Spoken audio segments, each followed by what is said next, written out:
తెలంగాణ రాష్ట్ర ఎన్నికల సంఘం 27/1 అంటే నిన్న ఇష్యూ చేసిన ఎలక్షన్ నోటిఫికేషన్ గురించి కొన్ని విషయాల గురించి మాట్లాడాలనే ఉద్దేశంతో మీ అందరి ముందుకు రావడం జరిగింది. 27వ తారీఖు నాడు ఎలక్షన్ నోటిఫికేషన్ ఇచ్చి 28 నుంచి 30 వరకు 28 నామినేషన్లు మొదలవుతున్నాయి. 28, 29, 30 నామినేషన్ల దాఖలుకి సమయం ఇచ్చినారు. 28 రోజులనే ఫైనల్ ఓటర్ల జాబితాను విడుదల చేస్తూ ఉన్నారు. 28 రోజునే రిటర్నింగ్ ఆఫీసర్స్ అపాయింట్మెంట్ కూడా జరుగుతూ ఉన్నది. అంటే 28 ఉదయము 10 గంటల వరకు రిటర్నింగ్ ఆఫీసర్ ఉండడు. 28 ఉదయము ఏ సమయానికైతే నామినేషన్లు వేయాలో ఆ సమయానికి అప్పుడే ఫైనల్ జాబితా విడుదలవుతుంది. మీ అందరికీ తెలుసు, మనందరికీ తెలుసు, రాష్ట్ర పండగ సమ్మక్క సారలక్క జాతర ఏదైతే ఉన్నదో 1 కోటి మందికి పైగా ఆ జాతరలో పార్టిసిపేట్ చేస్తారు. అది కూడా ఈ రోజు నుంచి 30 తారీఖు వరకు ఉంటుంది.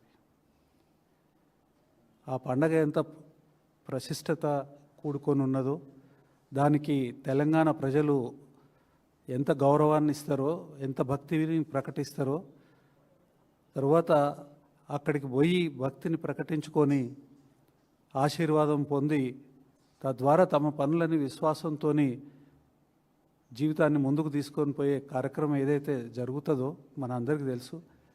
తక్కువ 1 కోటి మంది తెలంగాణ ప్రజలు ఆ జాతరకు అటెండ్ అవుతారు.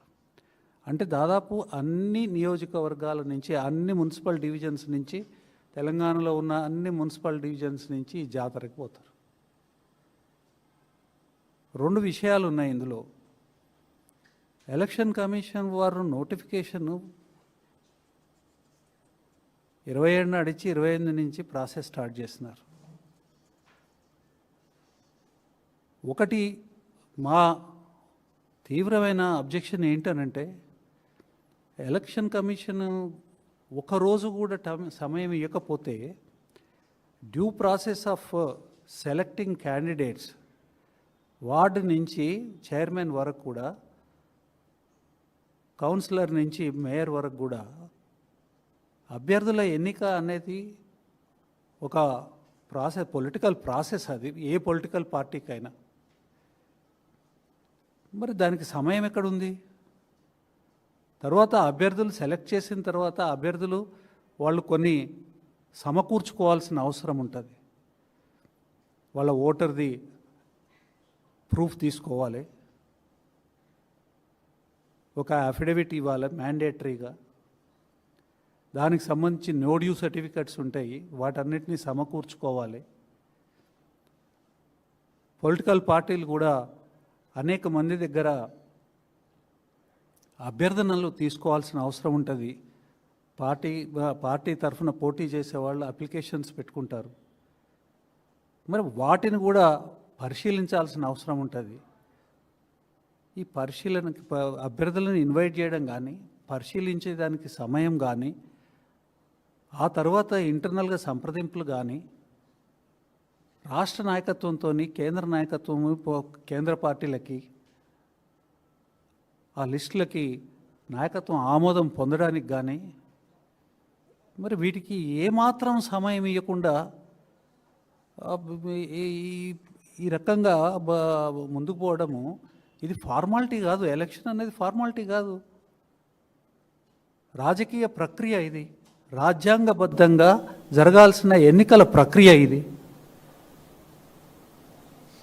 చాలా దురదృష్టకరం. ఈ రకమైన పద్ధతి ఏదైతే అవలంబించిందో election commission, state election commission, ఇది తీవ్రంగా ఆక్షేపణించదగ్గది. తర్వాత తప్పు అనేది స్పష్టంగా కనిపిస్తూ ఉంది. ఎందుకు ఇంత తొందర? తర్వాత ఇంకొకటి ఏంటంటే లెవెల్ ప్లేయింగ్ ఫీల్డ్ ఉండాలి. పొలిటికల్ పార్టీలు ఎవరెవరైతే ఎన్నికలలో పార్టిసిపేట్ చేస్తారో పొలిటికల్ పార్టీ అభ్యర్థులు కానివ్వండి, ఇండిపెండెంట్ అభ్యర్థులు కానివ్వండి, వాళ్ళందరికీ సమానమైన అవకాశం ఉండాలి. కాంగ్రెస్ పార్టీ ఇవాళ దీని మీద మాట్లాడట్లేదు.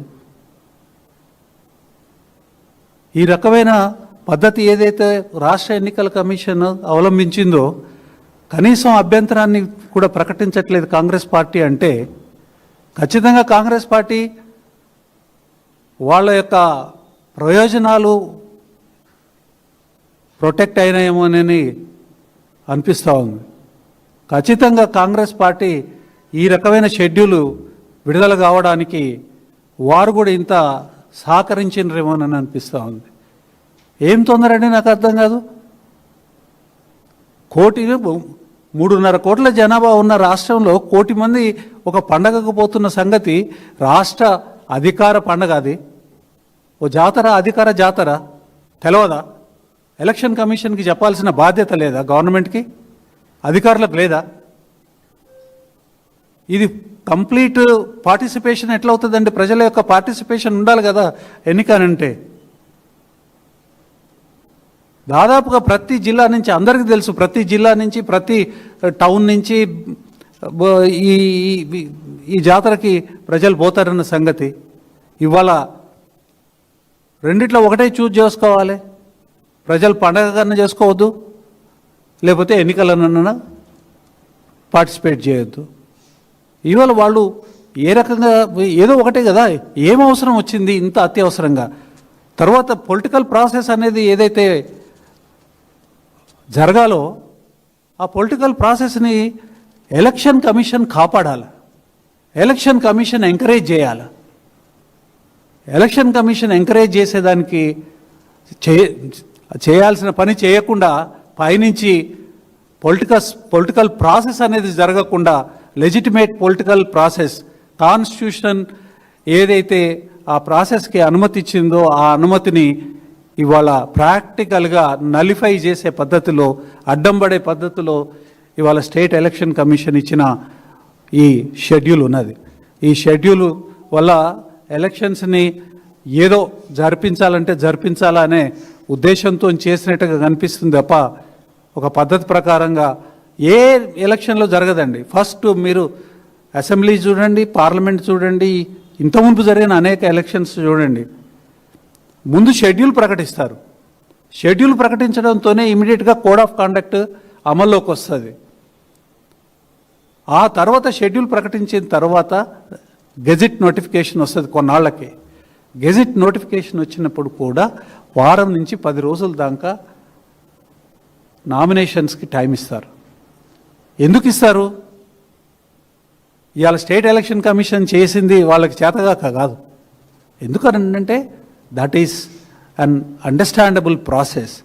అర్థం చేసుకొని ఆమోదించుకున్న ప్రాసెస్ అది. దేశంలో అనేక ఎన్నికలు జరిగినది, ఇదేం కొత్త కాదు ఎన్నికలు.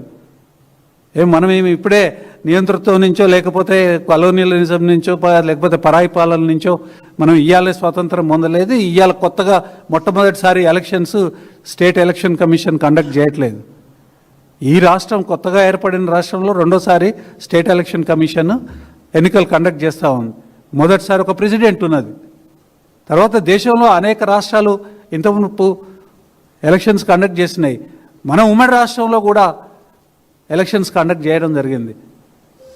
ఈ రకంగా ఒక అర్థం పర్థం లేని పద్ధతిలో ఈ షెడ్యూల్ ఏదైతే ఫిక్స్ చేసినారో, ఎన్నికలకి రష్ చేసే పద్ధతిలో చేసినారో, ఇది ప్రజాస్వామిక పద్ధతిలో జరగాల్సిన ఎన్నికలకి, ఆ పద్ధతికి విఘాతం ఇది.